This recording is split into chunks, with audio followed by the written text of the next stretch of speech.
Hello and welcome to the ScatterVolt channel, and today let's review Nvidia's newest sub $200 graphics card option, that being the GTX 1630. So the whole reason why this graphics card most likely exists in the first place is because Nvidia probably had a leftover amount of TU117 diodes, similar to what they used already in the GTX 1650 lineup of desktop and mobile graphics cards, and are looking to bring a new $169 graphics card to the market that I paid $200 for. However, in this video, as you know, I'm going to be comparing some other new and used graphics cards that are in the same price range as the GTX 1630 to determine whether or not this is really worth it for its $169 MSRP. So if you enjoy these graphics card comparison videos, then do consider subscribing to the ScatterVolt channel because I like making these and you guys had such a huge reception to the last one. So I only want to make these better for you guys, for those of you who want to watch them. And if you want to give this video a like, you're welcome to, but I'm not forcing you to. You can just keep watching, but I'll like you if you like this video. Oh my goodness, I've had the wrong box up here the whole time. 1 second, guys. So real quick, let's cover what the new GTX 1630 is and what it's all about, starting with its 12nm diode, similar to what you already find in the GTX 1600 series of graphics card. It has a 1785 MHz boost clock speed, along with a 1500 MHz memory clock speed. And apart with that, it has a 4GB GDDR6 memory capacity with a 64-bit memory bus, running on a PCI Gen 3.0 X8 interface with a 75 watt TDP, and once again, the MSRP for this card is $169. However, as you know, there is a competing graphics card in this price range from Team Red, that being the RX 6400, so let's cover this card real quick. The RX 6400 comes in a 6nm diode, along with a 2039 MHz boost clock speed, a 2000 MHz memory clock speed with the same 4GB of GDDR6 memory with the same 64-bit memory bus, though this is running on a PCI Gen 4.0 X4 interface, which preferably is what you want to run this card at because you'll hamper its performance at PCI Gen 3.0 if you do. And this has a 53 watt TDP, and its MSRP is just below the 1630 with $159. Now, as of recording this video, as far as I know, in the United States, you can only get the 1630 from EVGA's website for $200. But for the 6400, you can find it at its MSRP of about $159 on Newegg and Amazon.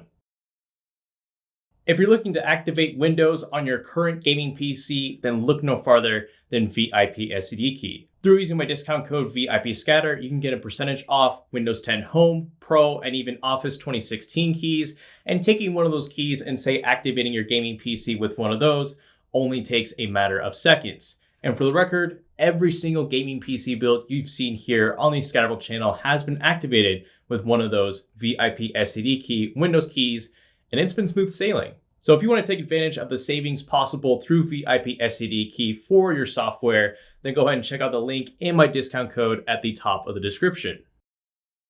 And this is where the fun begins with the benchmarks, comparing at least these two cards for our first set of benchmarks, starting with Apex Legends, where the 6400 provides a slapping to the face of the 1630, running at max graphical settings with anti-aliasing set to TSAA and 4GB textures on both cards, once again at 1080p, and the results speak for themselves. But for our favorite game, Fortnite, where frames per second matter a lot, here the 6400 at low settings TSAA and 100% resolution is straight up the 1630 by about 60 frames per second on average, though it's 1% low is a little bit concerning, but that's a little more on the card, being just a 6400. But the 1630 is fairly inexcusable, especially for being Fortnite, which typically runs better on Nvidia cards. And how about a recent AAA game, that being Forza Horizon 5, running at medium settings? Well, both cards don't exactly do terrific in this, but at least for the 6400, it does get just above 60 frames per second on average at medium settings, which is all right graphically, but the 1630 is a little bit inexcusable for not hitting that 60 frame per second mark at medium graphics, because this almost puts it in APU territory, like with the 5700 or 5600G. But here in Valorant, the 1630 should redeem itself, and it kind of does. but it still looks like a failure in comparison to the 6400, which beats it by over 100 frames per second on average at 1080p high settings with anti-aliasing set to MSAA 4X and anti-trophic filtering set to 16. All right, but what about a modern day RTS game that will be pretty graphically taxing, that being Warhammer 3 with the DirectX 11 API at medium settings?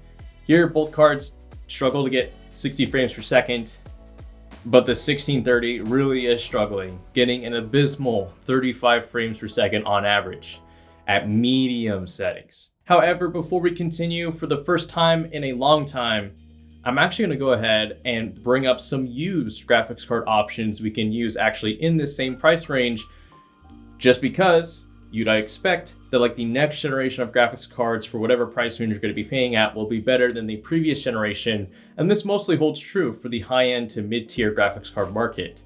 But for the first time, for the budget, affordable graphics card market, it seems the newest generation of budget offerings are actually a step down in performance, especially when compared to the GTX 1650 Super and RX 5500 XT.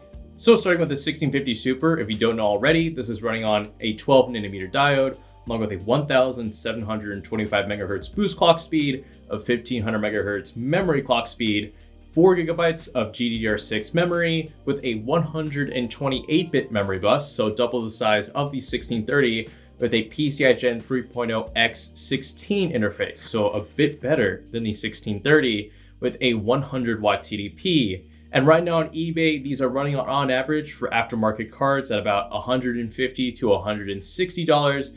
Though if you want to get one of those OEM GTX 1650 Supers that look kind of boring but are just pulled from a pre-built, those can go for as low as $120 right now. And then we move on to the RX 5500 XT, which has a 7nm diode, a 1845 MHz boost clock speed, and a 1750 MHz memory clock speed. For this particular model, this can offer up to 8 GB of GDDR6 memory in a sub $200 graphics card with a 128-bit memory bus, and this can support a PCI Gen 4.0 X8 interface, which is what the 6400 and 6500 XT originally should have supported in the first place. Oh yeah, and this has a 130 watt TDP, and likewise on eBay, these are running for about $160 to $170 used. And funny enough, you can really only find the 8 GB models on eBay and other resale websites. The 4 GB models, from what I've seen, aren't as popular as the 8, and you can get it for around the same price range as a 1650 Super in about, again, $160 to $180. So now how about these used options versus the best new options from AMD and Nvidia? And here, starting on Apex Legends. Ooh, no sir.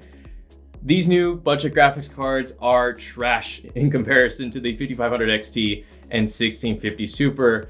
At least the 6400 isn't getting completely washed out, but the 1630 definitely is, especially in comparison to the 1650 Super. But what about Fortnite? And you know what? The 160 frame per second average on the 6400 in comparison to the 1630 at low settings was a pretty big gap, but it's also gapped just as hard from the 5500 XT and 1650 Super, both getting above 200 frames per second on average, which is what you should expect for running Fortnite of all games at low settings on an affordable graphics card.